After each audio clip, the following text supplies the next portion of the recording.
ang mga kwento ng pag-ibig, kwento ng buhay at kwento ng pag-asa dito sa Barangay Love Stories. Love Stories.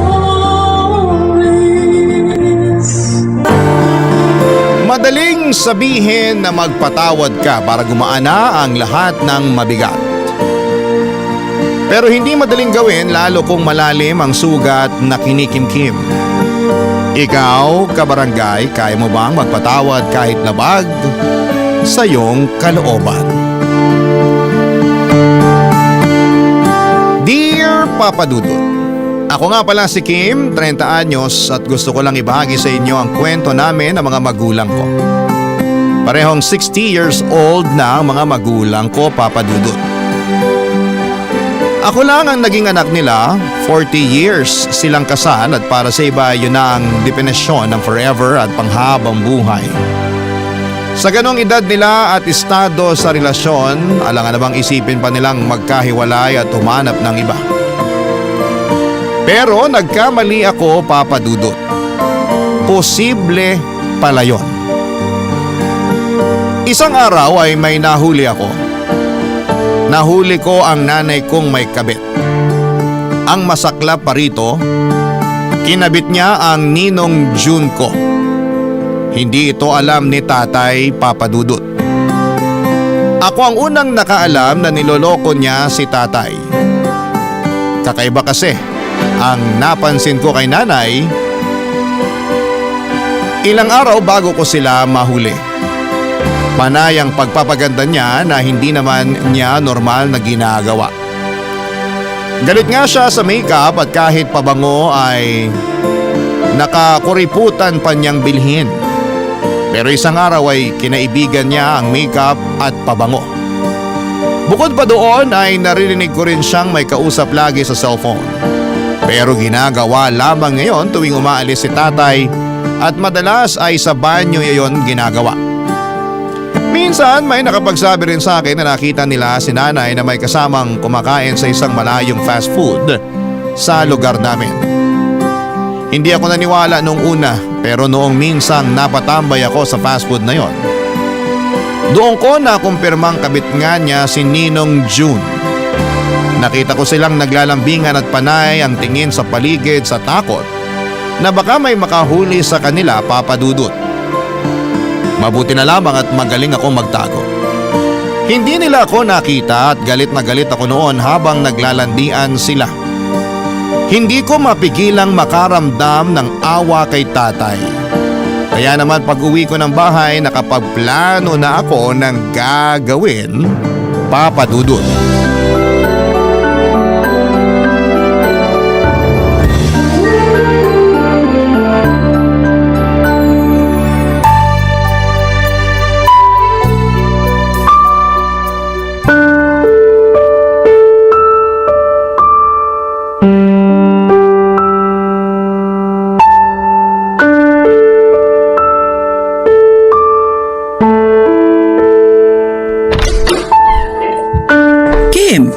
Nauna ka pa palang nakauwi rito sa bahay kesa sa akin. Dumating na ba ang tatay mo? Hindi pa. Kumain ka na ba? Hindi pa. Teka, ipagluluto muna kita para makakain ka na. Hindi ka ba kakain, Nay? Ay, hindi na. Kumain na ako kanina bago ako umuwi. Mukhang busog na busog kayo ah. Oo nga eh. Naparami yung lanta ko ng fries kanina. Mukha naman. Halata pa sa tiyan nyo. At sa ngiti nyo. Ganon ba yun? Nahahalata sa ngiti ang pagkabusog? Bago yun ah. Mukha naman kasing busog kayo. Busog kayo sa paglalandi. Ano? Saan ka ba talaga totoong nabusog, Nay? Sa fries o sa landi? Ano sinasabi mo riyan? Mabuti pa tulungan mo na lang ako sa kusina para makakain ka na.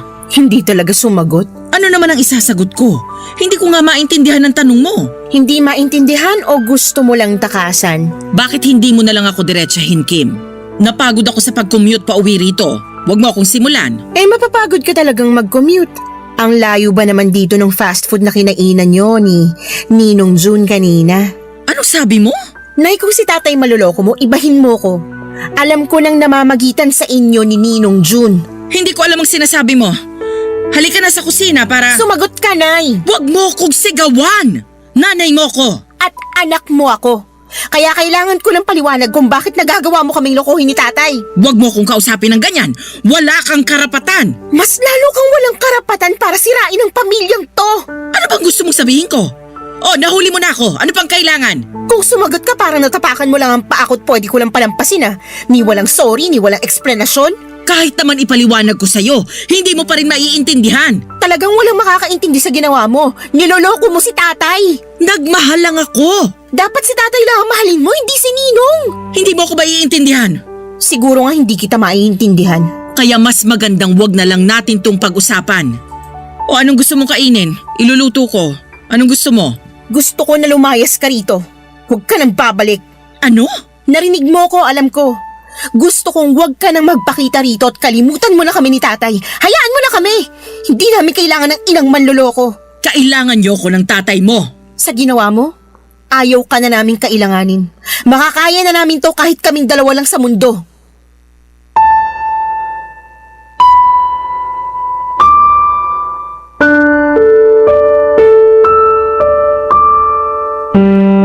Papadudod, hindi makapaniwala si nanay sa mga sinabi ko.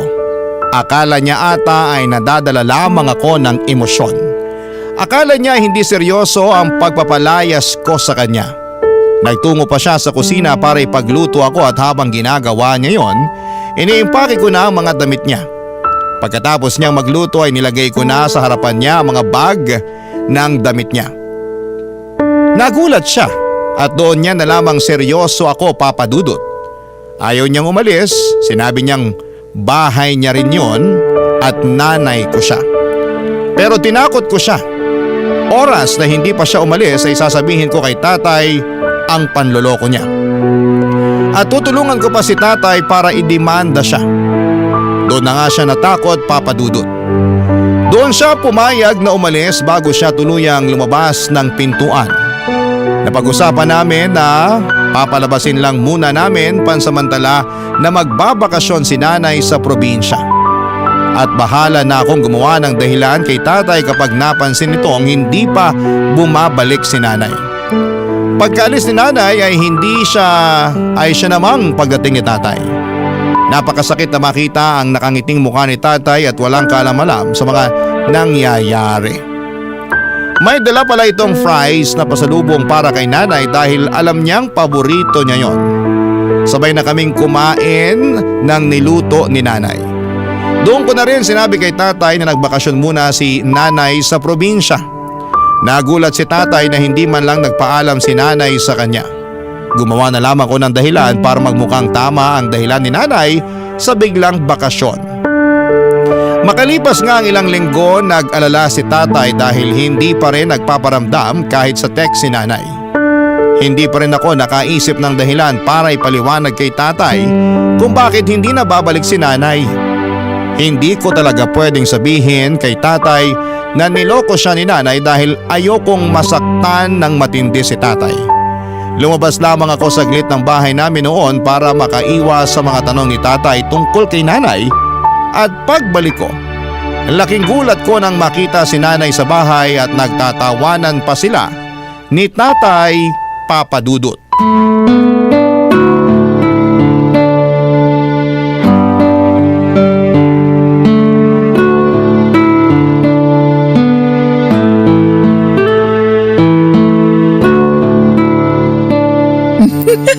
Namiss ko ang tawa mo, darling. Mabuti at naisipan mo nang umuwi. Tay? Nay? Kim, andyan ka na pala. Sakto ang uwi mo. Kakarating lang kanina ng nanay mo. May pasalubong pa sa atin na fries at chicharon. Halika, sumabay ka sa amin na kumain ito. Hindi namin ito mauubos. Anong ginagawa niyo rito, Nay? Umuwi na. Namiss ko ang tatay mo eh. At namiss din kita. Panay nga ang pangungulit ko rito kay Kim eh. Sabi ko, puntahan ka na namin sa probinsya para iuwi ka na rito. Kasi naman, hindi talaga ako sanay na wala ka. Lalo sa gabi, hindi ako makatulog kapag walang kumakamot ng likuran ko. Hindi mo pa sinasagot ang tanong ko, Nay. Bakit ka nandito? Bakit ka umuwi? Bakit naman ganyan ka makipag-usap sa nanay mo, Kim? Hindi ka ba masaya na umuwi na siya? Nay, sumagot ka bago ibang maisagot ko kay tatay. Ano bang nangyayari? Naguguluhan ako. Nay, sagot! Malungkot sa probinsya. Wala kayo ron ng tatay mo, hindi ako sanay. Hindi yan ang sagot na kailangan ko. Ano ka ba naman, Kim? Namiss tayo ng nanay mo. Ano pa bang sagot ang kailangan mo? Alam ni nanay kung anong sagot ang kailangan ko. Hindi ako sanay sa buhay probinsya. Alam nyo namang mag-ama yan. Walang mabilhan ng fries doon. Dito sa Manila, kaliwat kanan ang nagbebenta kahit anong oras pa. Ngayong nakabalik ka na, sisiguraduhin kong mabubusog ka sa fries. Kahit anong flavor, bibilin ko para sa'yo. Basta, gabi-gabi mong kakamutin ang likod ko, ha? Oo naman. Papahabain ko lalo tong kuko ko para masarap ang pagkamot. May relasyon sina nanay at ninong Juntay. Nahuli ko silang naglalandian sa isang fast food, nagsusubuan pa ng fries. Ano? Kim! Binibigyan kita ng tsansa para hindi malaman ni tatay ang totoo. Pero hindi ka sumunod sa usapan. Darling, totoo ba ang sinasabi ni Kim? Magpapaliwanag ako. Sige! Mabuting at maipaliwanag mo sa amin ni tatay kung paano mo kami nagawang lokohin. Darling, nadala lang ako ng emosyon. Nung naging busy ka sa trabaho mo, si June ang tumutulong sa akin. Sinasamahan niya ako palagi, lalo kapag wala kayo pareho ni Kim. Kasalanan namin? Hindi ko sinasabing kasalanan niyo. Ang sinasabi ko lang, nalungkot ako. Nalungkot ka? Bakit hindi ka lumapit sa akin para napasaya kita? Bakit sa kumpare ko pa? Mali ko yun, pero tapos na. Nung nahuli kami ni Kim, itinigil ko na yung namamagitan sa amin ni June. Kaya nga bumalik na ako dito matapos akong paalisin ni Kim. Kasi hindi ko pala kaya na wala kayo. Ikaw ang mahal ko, darling. Ikaw lang. Kung ano man yung nararamdaman ko para kay June, dala lang yun ng lungkot. Dala lang yun ng pag-iisa. Pero natauhan na ako. Mahal kita, darling. Mahal din kita, darling. Naipasok mo na ba lahat ng damit mo sa cabinet natin? Hindi pa naman. Mabuti naman. Pakikuha mo na ulit ang mga bag mo at umalis ka na ulit.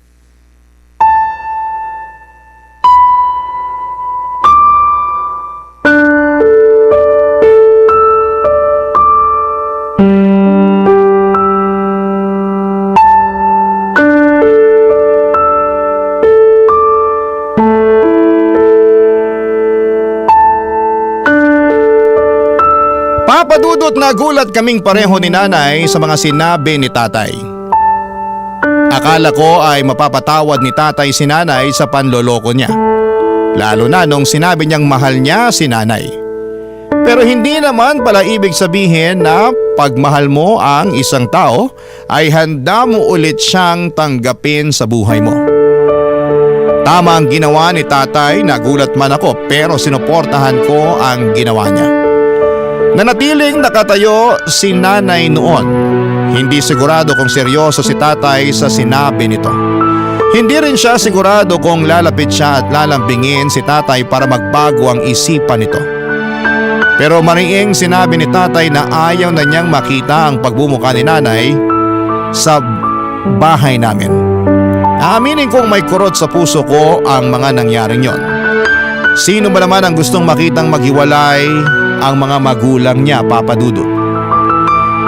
Nang wala nang magawa si nanay para magbago ang isipan ni tatay ay kinuha nito ang mga bag niya. At walang paalam na umalis sa bahay. Naiwan kami ni tatay at kapwa kami na hindi nagsasalita ng mga panahong yon, Papa Dudut. Nakatitig lamang kami sa fries na iniwan ni nanay. Nilapitan na yon ang langaw at hindi na rin namin binalak na galawin yon. Naunang tumayo si tatay para pumasok na sa kanyang kwarto. Hinayaan ko naman siya at mula noon ay napadalas na ang pagkukulog niya sa kwarto. Nasaktan si tatay sa mga nangyari at wala akong ibang sinisisi kundi si nanay. Mukhang malabo ko siyang mapatawad sa ginawa niyang pagsira sa pamilya namin. At sana ay hindi siya magawang patawarin ni tatay, Papa Dudut, para hindi na siya muling makabalik sa buhay namin.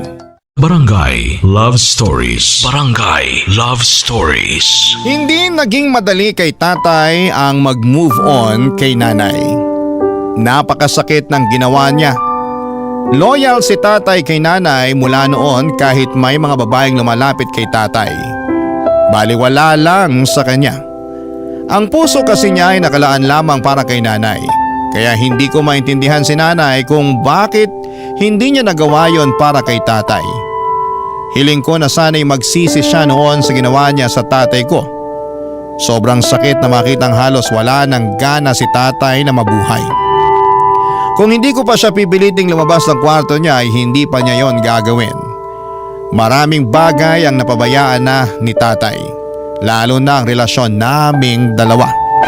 Halos hindi rin niya ako kausapin noon at hindi naman niya ako sinisisi sa mga nangyari, pero hindi niya alam kung papaano ako haharapin. Para raw kasi siyang napahiya sa panloloko ni nanay.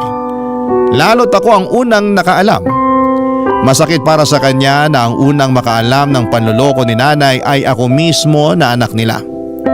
Pilit kong pinapagaan ang loob ni tatay para hindi na niya sisihin ang kanyang sarili. Nagawa ko naman kahit papaano, Papa Dudut. Paunti-unti nakakalabas na ng kusa si tatay sa kwarto niya. Paunti-unti kahit minsan natitisod ay nagagawa pa niyang makamove on kay nanay. Kaya lang mas maraming beses siyang natitisod. Pero hindi ako mapapagod na alalayan siya sa laban niya. Sa laban namin, kakayanin namin yun ang pinangako ko sa kanya, Papa Dudut.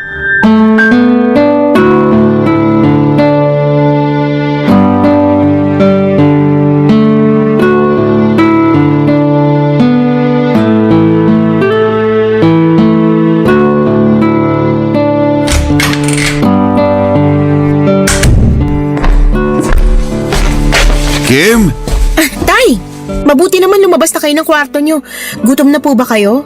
Ano bang ulam? Nagluto ako ng adobo. Nilagyan ko ng maraming itlog pugo kasi paborito nyo yan, diba? Salamat anak. Ipaghahanda ko na po ba kayo? Mamayang konti. Gusto ko lang maupo muna at makaharap ka. Maupo na po kayo. Gusto nyo ba ng maiinom? Hindi na anak. Uupo lang talaga ako. Sabihin nyo lang po kung may kailangan kayo Salamat ulit anak ha. Sa lahat-lahat. Aba, parang lumabas lang yata kayo ng kwarto para mag-practice ng mala-teleserye yung pagdadrama. Hindi na rin naman magandang nakakulong sa kwarto. Parang mas malungkot pa nga ron eh. Andun halos lahat ang alaala ng nanay mo. Di ba wala naman na pong gamit si nanay doon? O may natira pa? Hayaan nyo, mamaya habang kumakain kayo liligpitin ko na para maipadala na agad sa kanya. Wala naman na ata siyang natirang gamit. Puro na lang alaala ang natira. At mas nakakalungkot yun. Ay, Tay, ayos lang po ba kayo? hindi ako ayos. Pero at least ngayon, natatanggap ko na ang sitwasyon namin ng nanay mo. Hindi ka na ba niya tinatawagan? Mula nung minura ko siya nung Sabado, hindi na siya ulit sumubok na magparamdam. Sana pala dati mo pa siya minura. Napuno na rin ako. Hindi ko na kinaya pang magpasensya. Imbis na makalimutan ko na siya at ang ginawa niya, lapit pa rin siya ng lapit. Pinapahirapan pa niya ako lalo. Lilipas din yan, Tay. Magtutulungan tayo. Sana nga bumilis na ang paglipas nito para makabalik na ako sa dati. Alam niyo kung anong magpapabilis sa pag-move on ninyo? Alak, Babae! babae at alak. Doon muna tayo sa babae. Ayoko masira ang atay niyo sa alak. Ayoko na ng babae. Sisirain naman niya ng puso ko. Grabehan namang hugot yan. Basta, ayoko niyan. Ibang solusyon na lang. Makakatulong kasi para makalimutan niyo na si nanay kung bubuksan niyo ulit ang puso niyo para sa iba. Malay niyo, may makilala kayo na mas okay kaysa kay nanay. Hindi ka ba kinikilabutan na nirereto mo ako sa iba?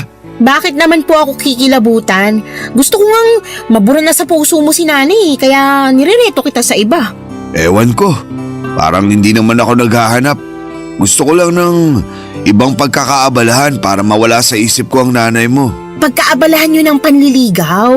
Maliban dyan. Ay, paano kaya kung tumulong ako sa talyer ng Tio Austin mo? Ay, wag doon. Bakit naman? Bihira ang babaeng dumadaan dun eh. Alam mo, mabuti pa. Ipag-iinit mo na lang ako ng adobo. Ilagay mo na sa plato ko lahat ng itlog ng pugo. Ipaganda mo na rin ako ng sukang may sili at paminta. Damihan mo. Tsaka kung meron pang orange juice, baka naman pwede mo ako ipagtimpla. Damihan mo ng yelo. Ano pa yan? Kakalabas lang ng kwarto, ang dami na agad utos. Abay, gusto mo bang magkulong ulit ako sa kwarto? Pwede naman. Joke lang po, Tay. Welcome back po. Nagkatawanan pa kami saglit ni tatay bago ako tumayo para ipaghain siya ng mga gusto niya. Gumaan ang loob ko na makitang nakakabawi na si tatay. Seryoso ako nung sinabi ko sa kanya, Papa Dudut, na gusto ko na siyang manligaw ng iba. Alam kong matagal pa bago ko siya mapilit. Dahil ang lalaking sobrang nasaktan ayon sa mga nabasa ko ay matagal bago sumubok ulit. Kaya naman naiintindihan ko si tatay kung bakit ayaw pa niyang harapin ang pakikipag-date ulit. Hindi naman ganon kadaling palitan ng 40 years na relasyon. At higit sa lahat ay hindi ganon kadali na magtiwala after kang sirain ng isang taong akala mong panghabang buhay mo nang makakasama. Naiintindihan ko siya pero sana'y maisip niyang tama rin ang buksan ang mga mata at puso para sa iba. Sa pagdaan ng mga araw at linggo ay hindi na nagkukulong pa si tatay sa kwarto. Nagbalik trabaho na rin siya at tuwing day off naman niya ay nagtutungo siya sa talyer ni Tio Austin para tumulong doon at magpalipas ng oras. Yun na, Papa Dudut, ang naging routine niya. Hanggang isang araw ay tuluyan nang nakamove on si tatay. Paano ko ba nasabi? Nag-aayos na siyang muli. Ilang beses ko na siyang nahuli na pakanta-kanta pa sa harapan ng salamin. Madalas din itong nakatingin sa kanyang cellphone. Halatang may kachat. Kahit ako'y napapangiti na rin noon sa tuwing nakikita ko siyang ganon. Hindi ko muna siya kinausap tungkol sa napapansin ko. Alam kong may nagpapasaya na kay tatay. At hihintayin ko na lamang ang tamang panahon kapag komportable na siyang sabihin yon sa akin. At isang araw nangyari na yon. Malaya na niyang sinabi sa akin na malaya na ang puso niya kay nanay. May nakilala na siyang iba, Papa Dudut.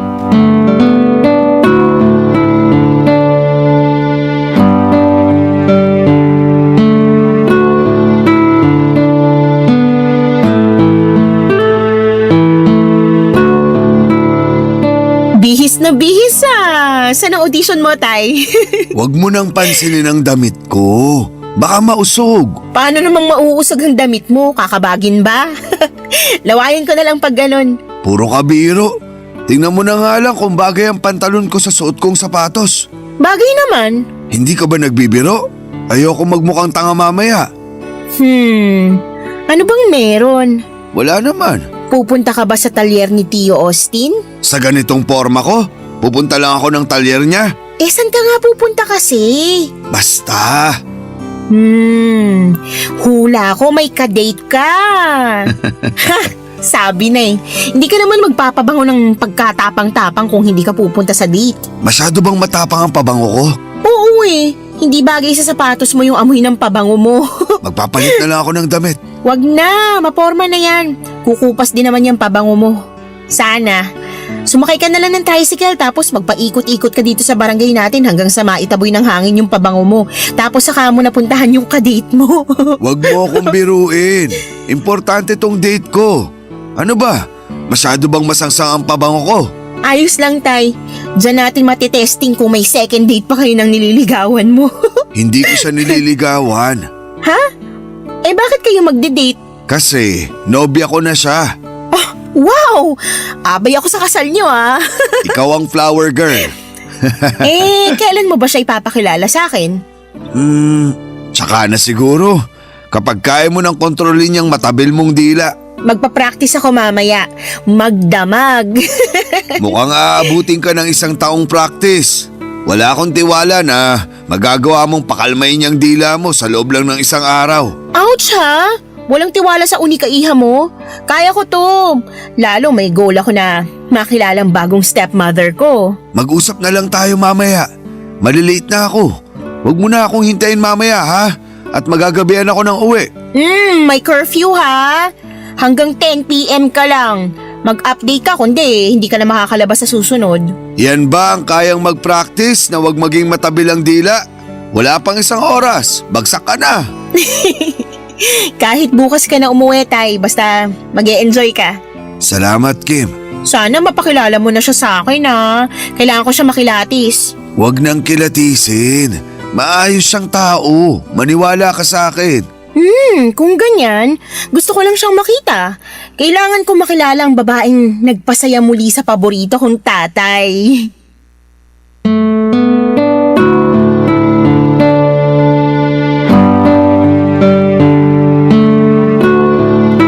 Papadudot nginitian ako ni tatay sa huling sinabi ko. Napansin kong parang naluluha pa siya pero nagawa niyang kontrolin. Sa huli ay natusan ko na rin siyang magpalit ng polo. Masyadong masangsang ang amoy ng pabango niya. Baka yun pa ang maging dahilan ng hiwalayan nila ng girlfriend niya. Hindi naman ako papayag. Hindi ko pa nga nakikilala nang makapagpalit na nga si tatay nagmadali na itong umalis. At nang makalabas siya ng bahay, agad ako nag-text sa kanya at binilinan siya tungkol sa mga babae. Baka sakaling makatulong lang para lalong ma-inlove sa kanya ang kanyang bagong karelasyon. Sinabi ko na lagi niyang purihin ang itsura ng girlfriend niya. Huwag din niyang kakaligtaang makinig sa mga kwento ng girlfriend niya kahit gaano pa yon kahaba. Dapat siya rin ang magbayad sa mga date nila. Uso na nga ang equality pero iba pa rin sa pakiramdam na kayang mag-provide ng isang lalaki. Makalipas ang ilang araw dahil sa kakakulit ko kay tatay, ipinakilala na niya sa wakas ang bagong nagpapasaya sa kanya, si Tita Len. Mas bata lang si tatay sa kanya ng 5 taon. Mahiyain at mabait si Tita Len, malayo ang ugali nito kay nanay. Maayos naman siya sa amin at nakita kong nagpapasaya talaga si Tita Len sa buhay ni tatay. Doon ko na-realize na may kirot ng kaunti na makitang hindi na kami buong pamilya. Doon lang nag-sink in sa akin na nasa panibagong yugto na kami ng mga buhay namin, papadudot. Pero higit sa kirot, mas dama ko ang saya dahil sa wakas ay nakapag-move on na kaming pareho ni tatay kay nanay at sa mga ginawa nito sa amin. Yun ang simula namin at sana'y magtuloy-tuloy na sa tulong ni Tita Len. Barangay Love Stories. Barangay Love Stories. Nagtuloy-tuloy ang pagiging masiyahin ni tatay mula nang naging sila ni Tita Len. Hindi na nga ito halos sumuuwi noon ng bahay, papadudot. Mas madalas na itong nag-i-stay sa bahay ni Tita Len. Sabi naman kasi ni tatay mas malapit sa trabaho niya ang bahay ni Tita Len kaya doon siya madalas. Hindi lang kasi namin nag-i-enjoy niyang makasama ang bago niyang GF. Hindi ko na lang kinontra.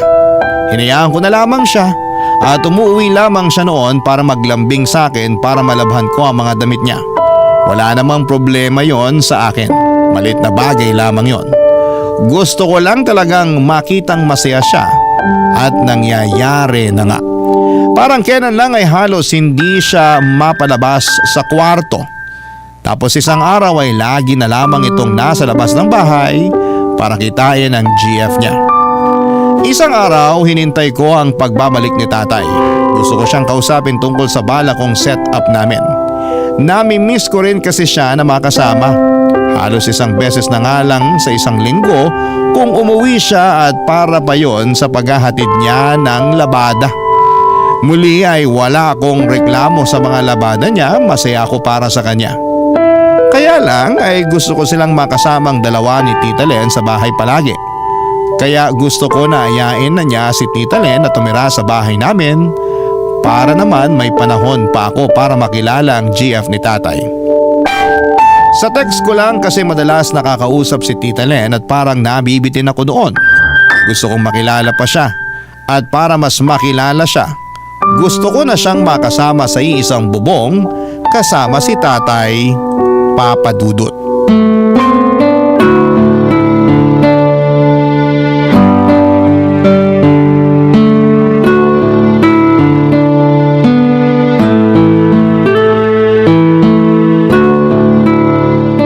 Grabe, tambak na naman ang inuwing labahin. Naparami ako ng palit. Nag-out of town kasi kami ni Tita Len mo. Eh di sana all. Magnobyo ka na rin kasi. Para hindi ka sana all ng sana all dyan. Sana all lang ako ng sana all pero sa totoo lang, wala naman talaga akong pakialam. Ayaw mo lang magkaroon ng nobyo. Ay nako, kaya ako nagsana all kasi gusto ko sumama rin sa inyo ni Tita Len sa mga pa-out of town ninyo. Eh bakit ka sasama?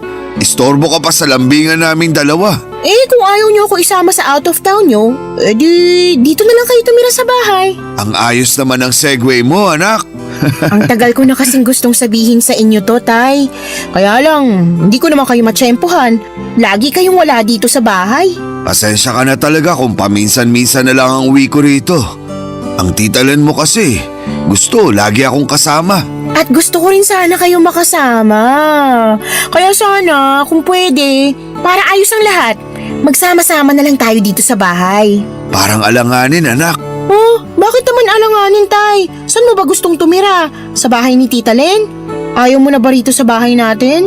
Ang ibig kong sabihin, parang alanganin pa ako na magsama kaming dalawa sa iisang bubong. Ah, bakit naman alanganin? Eh halos araw-araw na nga kayo magkasama. Hindi pa ba masasabing nagli-live-in na kayo? Ayoko lang sigurong matawag na ganun. Tsaka nagsisimula pa lang naman kaming dalawa. Normal lang naman siguro yung halos araw-araw ako ron. Pag naglaon, baka manawa rin ako at umuwi na rito palagi. Tay, 60 years old ka na, hindi na kayo mga teenager. Walang masama kung magsasama na kayo. Mas advisable pa nga eh. Ewan ko, tsaka na natin pag-usapan. Hindi ako komportable. Parang alam ko na kung bakit. Ano na naman ba ang ibibintang mo? Dahil ba kay nanay? Bakit naman naisingit mo pa ang nanay mo sa usapan? Baka lang kasi kaya ka naiilang na dalhin dito si Tita Len dahil minsan naging bahay to ni nanay. Baka. Pero Tay, isang taon na rin namang wala si nanay dito. Naitaboy na siguro natin lahat ng mga alaala niya rito, no? Wala nang bahid si nanay dito. Kaya iuwi mo na si Tita Len. May blessing kayo sa akin. Susubukan ko siyang kausapin. Pero hindi ako makakapangako. Kasi parang alanganin talaga eh. Oh sige, hindi ko na kayo pipilitin. Salamat anak. Pero kung pwede kayong konsensyahin. Ano na naman yan? Lagi na lang kasi ako naiiwang mag-isa rito eh. Wala na nga akong nanay, wala pa akong tatay. At natuloy na nga ang pangungonsensya. Napakagaling. Kasi naman lagi na lang ako mag-isa rito. Sa una lang pala masaya. Habang tumatagal, nakakatakot na. Hayaan mo, dadalasan ko na ang pag-uwi ko rito. At sana kasama mo na si Tita Len noon. Maaasahan ko ba yun, Tay? Hindi mo talaga ako titigilan hanggat hindi ako pumapayag, no? Hindi talaga. Ay, ayusin mo ang paglalaba mo ng damit ko. Pag-iisipan ko ang paglilibin namin ng nobya ko. Dapat pumayag ka na, ha? Kasi kung hindi, pagsasamahin ko mga puti mo sa dekolor. Bago pa man natapos ang paglalaba ko ay napilit ko na si tatay na pumayag na doon na sila tumira sa bahay. Wala kasing saya sa pakiramdam. May makakasama na akong muli, Papa Dudut. At higit sa lahat ay pakiramdam ko sa tulong ni Tita Len ay madadagdagan ng saya sa bahay namin. Sa presensya niya, feeling ko ay parang kompleto na muli ang pamilya ko. Basta pumayag lamang sila. Nakita ni tatay kung gaano ako kasaya noon. Kaya hindi na niya binawi ang sinabi niya. Kinulit ko pa nga siya para tawagan si Tita Len. Tinawagan naman ni tatay at sinabi ang plano naming dalawa. Inanahan tuloy akong tapusin ang maagang labada ko para mapag-usapan na namin ni tatay ang plano sa paglipat ni Tita Len sa bahay. After ko maglaba ay nilista ko na kaagad lahat ng kailangan sa paglipat ng GF ni tatay sa bahay namin. Hindi ko sinayang ang oras. Inayos ko kaagad ang bahay para hindi naman nakakahiya kay Tita Len kapag dumating siya. Umalis ulit si tatay para kausapin na raw ang nobya niyang ililive-in niya. Nagkatuksuhan pa kaming dalawa bago siya umalis. Ilang araw na hindi umuwi si tatay dahil marahil inaasikaso nila ni Tita Len ang mga gamit niya sa paglilipat. Kinuha kong pagkakataon yon para makapag-ayos na ng buong bahay. Inuna kong iayos ang kwarto ni tatay. Sinigurado kong walang kahit ni isang naiwang gamit doon si nanay. Gusto ko siyempreng maging komportable si Tita Len. Mabilis lamang ako natapos. Nakahinga ako ng maluwag nang mabura ko na ng tuluyan ang lahat ng alaala ni nanay sa bahay. Pagkatapos noon ay tumawag si tatay para sabihing pauwi na siya. Makalipas nga ang 2 oras ay kumatok na si tatay sa pinto, papadudot.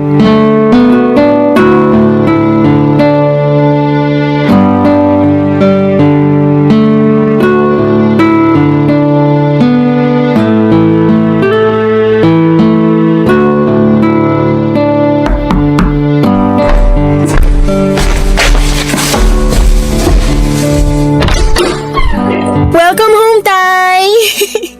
Asan ang yung pinakamamahal na nobya, ha? Magkaiba kami ng sinakyang taxi. Hindi kasi nagkasya yung mga gamit niya sa isang taxi. Magkasunod lang kami halos. Pakitulungan mo naman ako rito sa ibang gamit. Sige po, pumasok na po kayo. Ang linis ng bahay ah. Siyempre! Hindi naman pwedeng marumi ang madadat na ni Tita Len, nakakahiya. Tsaka pati kwarto nyo, nilinis ko na rin. Hindi mo na sana pinakialaman yun. Kaya ko namang linisin yun.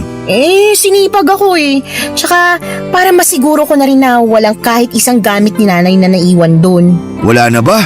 Bukod sa 2 bra at isang sando, wala naman na. Huwag ka mag-alala, tinapon ko na rin yung mga yon. Walang madadatnan si Tita Len dun sa kwarto mo maliban sa mga gamit mo. Andiyan na si Tita Len! Hello, Tita Len! Nay? Anong ginagawa mo rito? Kumusta anak? Umalis na kayo. Anak, mag-usap tayo. Wala tayong dapat pag-usapan, Nay. Tapos na kayo sa buhay namin. Tsaka, parating ng girlfriend ni tatay. Kaya please, umalis na kayo para hindi na kayo magkaabutan dalawa. Kim! Anak, kailangan nating mag-usap. Tay, pinapaalis ko lang si nanay bago siya maabutan ni Tita Len dito. Hindi mo kailangang paalisin ang nanay mo dahil walang Tita Len na darating. Anong ibig niyo sabihin? Papasukin mo na muna ang nanay mo. Hindi pwede! Kahit hindi pa dumating ngayon si Tita Len, hindi pa rin pwedeng pumasok si nanay dito. Anak, makinig ka naman. Hindi, Tay. Hindi pwedeng susulpot lang ulit dito si nanay para guluhin tayo. Hindi siya basta-bastang sumulpot, anak. Anong ibig niyo sabihin? Nagkabalikan na kami ng tatay mo. Yun ang ibig niyang sabihin. Tay? Ay, tama ang sinabi ng nanay mo, anak. Hindi ko maintindihan. Paano si Tita Len? Alam niya ba to? Alam niya dahil kasabwat namin siya. Mas lalo niyong pinagulong usapan eh. Hindi ko kayo maintindihan. Anak, alam ko ayaw mong makinig sa akin. Talaga? Pero kailangan. Nagkaayos na kami ng tatay mo. Ilang buwan na ang nakakaraan. At niloko niyo si Tita Len? Hindi namin siya niloko. Kasabwat namin siya. So, ako lang palang naloko? Hindi ka namin niloko, anak. Ano tawag niyo rito? Hindi lang kasi talaga namin kayang sabihin sa'yo na nagkabalikan na kami noon pa ng nanay mo. Ramdam ko pa kasi ang galit mo sa kanya noon. At mas lumala pa ang galit ko ngayon dahil sa ginawa niyo. Hindi namin sinasadyang galitin ka at saktan ka, anak. Kaya lang, nagmamahalan talaga kami ng tatay mo. Kaya habang alam namin na hindi ka pa handa sa akin, nakipag-usap ako sa kaibigan kong si Len na kung pwede magpanggap muna siyang karelasyon ng tatay mo. Habang hindi pa kami nakakaisip ng paraan para mapaamo ka. At saan niyo nakuha ang idea na mapapaamo niyo ako sa pagpapanggap at pagsisinungaling niyo? Nag-iisip ba talaga kayo? Patawarin mo kami, anak. Pero Sa ayaw at sa gusto mo, magsasama ulit kami rito ng nanay mo. Hindi na kami magkakahiwalay. Kahit ano pang sabihin mo. Patawarin mo na lang kami para matapos na to. Darling, pumasok ka na.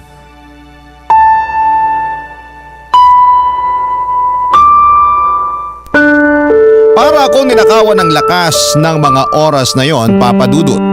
Wala ko nagawa kahit nakaharang na ako noon sa pinto para hindi makapasok si nanay.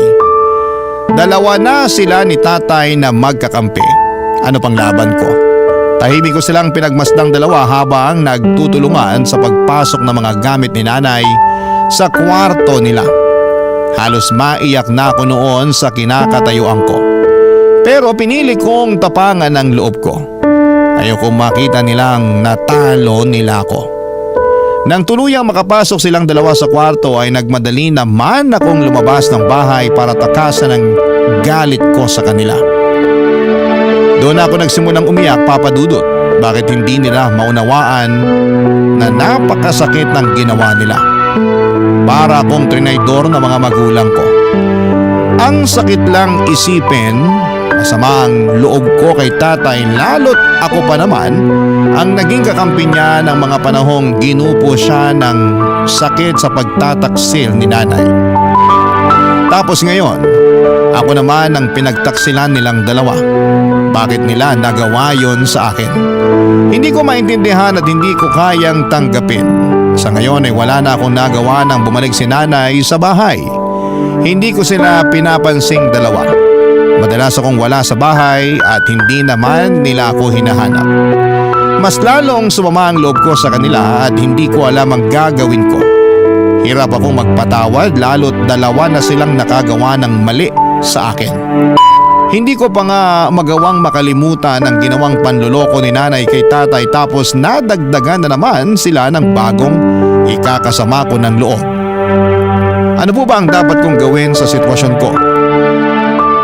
Sana'y matulungan niyo ako, Papa Dudut, at hindi ko na rin kasi alam ang gagawin. Sana sa tulong ng number 1 ninyong programa ay malaman ko ang gagawin ko. Sana po ay makapagdesisyon na ako ng maayos sa dapat kong gawin sa aming pamilya. Maraming salamat po. Ang inyong forever kapuso at kabarangay, Kim. Barangay Love Stories. Barangay Love Stories.